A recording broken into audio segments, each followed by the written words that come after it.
আরামবাগ পঞ্চায়েত সমিতির মিটিং হলে 12টার সময় সমস্ত এমআর ডিলারদের নিয়ে মিটিং হবে। 20 টাকার প্রসাদ, একটি পেড়া, একটি গজা, এবং এটাকে নাম দেওয়া হচ্ছে প্রসাদ। কত বড় আস্থায় আঘাত!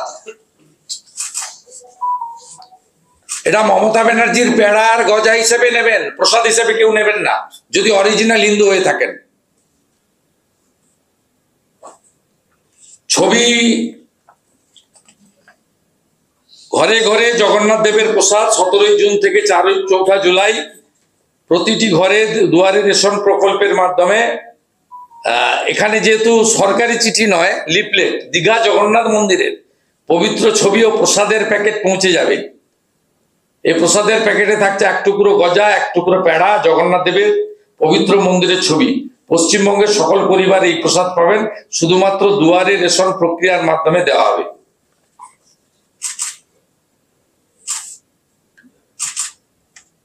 এটা হিন্দুদের আস্থায় আঘাত নয়।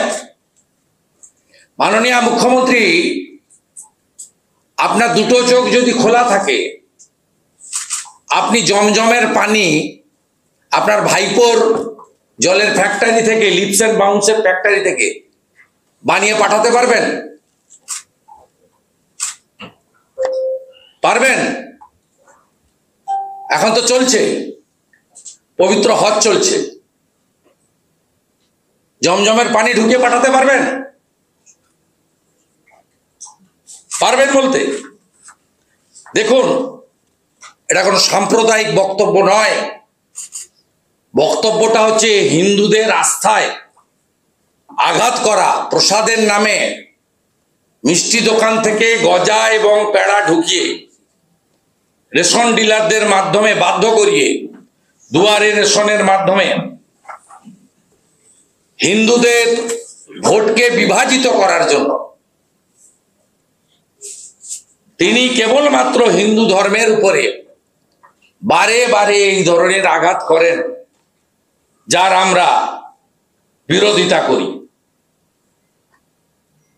নবান্ন থেকে ডিএমদের কাছে যে গাইডলাইন গেছে, তাতে বলা হয়েছে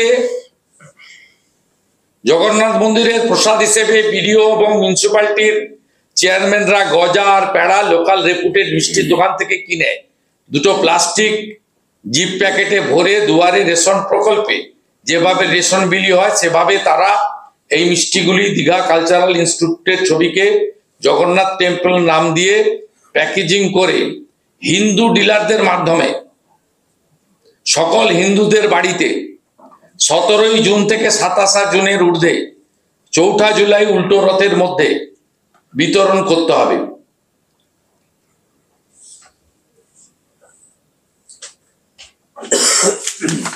আমরা এটা পর্দা ফাঁস করলাম মাননীয় মুখ্যমন্ত্রীর মিথ্যাচার, হিন্দুদের আস্থায় আঘাত, চরম মিথ্যাচার। এই সরকার এবং এই মুখ্যমন্ত্রী হিন্দু বিরোধী, হিন্দুদেরকে বিভ্রান্ত করার জন্য, হিন্দুদের আস্থায় আঘাত আনার জন্য এই মিথ্যাচারের ছক তিনি কষেছেন। আপনারা বাংলার মানুষ গজা পেড়া নিতে পারেন, যদি পচে না যায় প্রসাদ হিসেবে গ্রহণ করবেন না। তাহলে এটা কত সংখ্যক মানুষের কাছে পৌঁছানোর জন্য এখান থেকে প্রচুর কোটি টাকা উঠে আসবে। তাহলে আপনি কি বলবেন? আপনি তো হিন্দু, আমি জানি আপনার নাম। আপনার পাড়ার জয়গুরু মিষ্টান্ন ভান্ডার থেকে 10 টাকার পেড়া, 10 টাকার গজা, 1 টাকার 2 টাকার প্যাকেট, 1 টাকার প্যাকেজিং, মোট 24 টাকা বরাদ্দ। এটাকে প্রসাদ বলবেন না মিষ্টান্ন বলবেন?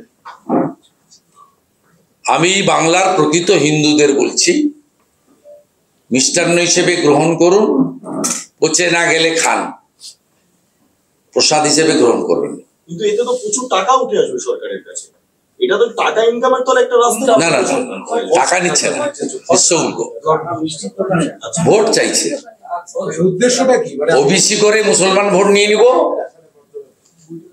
আর কিছু হিন্দু ভোট যদি পাওয়া যায়। শুধু হিন্দুদেরকেই কি মিষ্টিমুখ করানো হচ্ছে রেশন বিভাগের মাধ্যমে? আমি প্রসাদ বললে, যদি প্রসাদ বললে না প্রসাদ হতো বলতাম যে এটা হিন্দুদের মধ্যে বিতরণ হওয়া উচিত, কিন্তু যেহেতু প্রসাদ নয় মিষ্টি, তাহলে মুখ্যমন্ত্রী শুধু হিন্দুদের মিষ্টি কেন খাওয়াবেন? মুসলিম, খ্রিস্টান, শিখ, বুদ্ধিস্ট সকলকেই মিষ্টান্ন খাওয়ানো উচিত, কারণ সরকারি টাকার হকদার সবাই, ট্যাক্সের টাকা। Very good question. এবং এটা মুখ্যমন্ত্রী যেহেতু মিষ্টি খাওয়াচ্ছেন, এটা প্রসাদ নয়, তা গজা পেড়া যাদের সুগার আছে তারা খাবে না, যাদের সুগার নেই তাদের তো খেতে আপত্তি নেই। কত ফান্ড কোন বিভাগ? সেক্ষেত্রে কেন মুসলিমরা বঞ্চিত হবে, কেন খ্রিস্টানরা বঞ্চিত হবে?